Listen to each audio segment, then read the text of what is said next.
Bismillahirrahmanirrahim. Alhamdulillahi Rabbil Alamin. Wassalatu wassalamu ala Rasulillahi amma ba'd. Assalamualaikum warahmatullahi wabarakatuh. Sidang pendengar yang dimuliakan. Apa khabar semuanya pada hari ini? Mudah-mudahan berada dalam keadaan sihat sejahtera hendaknya dan dirahmati Allah Subhanahu wa taala. Alhamdulillah, sekali lagi anda bersama saya, Ustazah Dr. Sakinah Sabtu dalam program Hikmah Ramadan. Perkongsian kita pada hari ini akan menyentuh tentang rahmah terhadap diri setelah berlalu bulan Ramadan. Ramadan yang kita lalui bakal meninggalkan kita. Pastinya ramai yang tidak sabar dan pelbagai persiapan telah dibuat bagi menyambut kedatangan Syawal. Mudah-mudahan dalam keadaan Ramadan yang akan berlalu pergi ini, amal ibadah kita tidak turut pergi bersamanya. Amal soleh yang kita tekuni sepanjang Ramadan dapat dibawa bersama dalam kemeriahan menyambut Syawal. Justru berpeganglah pada pesanan para salafus soleh. Kun rabbaniyan wala takun ramadaniyan. Jadilah kamu hamba Allah yang rabbani, yang beribadah kerana Allah, dan janganlah kamu menjadi hamba Ramadan, iaitu yang beribadah hanya kerana bulan Ramadan. Usaha menggiatkan amal ibadah setelah Ramadan ini boleh dikira sebagai sifat rahmah pada diri sendiri, lantaran mencari rahmat dan keampunan Allah Subhanahu wa taala tanpa mengira bulan dan masa. Sidang pendengar yang dirahmati Allah, dengan Syawal yang bakal tiba tidak lama lagi, sesuai kiranya untuk kita melihat kembali sunnah-sunnah Hari Raya Aidilfitri yang boleh kita amalkan bersama.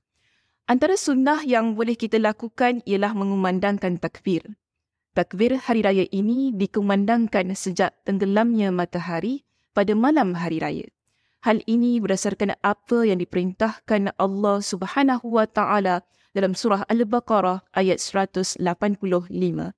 Allah Subhanahu wa taala berfirman, "Walitukabbirullaha ala ma hadakum wa la'allakum tashkurun." Maksudnya, hendaklah kamu mengagungkan Allah iaitu bertakbir atas petunjuknya yang diberikan kepadamu supaya kamu bersyukur. Dalam kitab Al-Musannaf Ibn Abi Shaybah dengan sanad yang sahih menjelaskan kepada kita bahawa Rasulullah SAW keluar pada Hari Raya Aidilfitri sambil bertakbir sehingga tiba di tempat pelaksanaan salat dan bertakbir lagi sehingga salat Hari Raya hendak dilaksanakan. Dalam kitab Al-Musannaf Ibn Abi Shaybah dengan sanad yang sahih menjelaskan kepada kita bahawa Rasulullah SAW keluar pada Hari Raya Aidilfitri sambil bertakbir sehingga tiba di tempat pelaksanaan salat dan bertakbir lagi sehingga salat Hari Raya hendak dilaksanakan. Setelah selesai salat Hari Raya, baginda pun berhenti bertakbir. Selain bertakbir, kita disunnahkan untuk memakai pakaian terbaik di Hari Raya. Perkara ini biasa dilakukan oleh kita, bukan? Setiap kali ingin menyambut Hari Raya, kita akan mengenakan pakaian yang cantik. Sebenarnya, ia adalah perkara yang biasa dilakukan oleh Nabi SAW dan para sahabat baginda. Dalam sebuah hadis yang diriwayatkan oleh Imam Al-Bukhari menceritakan bahawa ada suatu hari Umar radhiyallahu an dia berjalan di pasar dan membeli jubah yang dibuat dari sutera, lalu memberinya kepada Nabi SAW dengan berkata, "Ya Rasulullah, ibta' hadhihi tajammal biha lil'aidi wal wufudi." Wahai Rasulullah, berilah jubah ini sehingga boleh memperbagus penampilan anda saat hari raya atau ketika menyambut para delegasi. Namun Nabi SAW menolak cadangan Umar radhiyallahu an tersebut. Kisah ini menunjukkan bahawa memakai pakaian yang terbaik pada hari raya adalah sesuatu yang dipraktikkan oleh Nabi SAW. Cuma dalam situasi itu tadi, Nabi SAW menolaknya kerana pakaian tersebut dibuat dari sutera. Sidang pendengar yang dirahmati Allah, selain bertakbir dan mengenakan pakaian yang terbaik, kita juga disunnahkan untuk makan terlebih dahulu sebelum keluar menunaikan salat hari raya. Dari Anas radhiyallahu an, dia berkata, "Kana Rasulullah sallallahu alaihi wasallam la yaghdu yawmal fitri hatta ya'kula tamaratin. Nabi SAW tidak keluar rumah pada hari raya Aidilfitri hingga makan beberapa biji kurma. Menurut Imam Ibn Hajar Al-Asqalani dalam kitabnya Fathul Bari, bahawa hikmah makan sebelum solat hari raya Aidilfitri adalah agar jangan ada yang menyangka bahawa harus tetap berpuasa hingga solat hari raya. Keadaan ini juga maksudnya adalah dalam rangka bersegera melakukan perintah Allah Subhanahu wa Ta'ala. Antara sunnah yang lain ialah mengambil jalan yang berbeza sewaktu pergi dan pulang dari menunaikan solat Aidilfitri.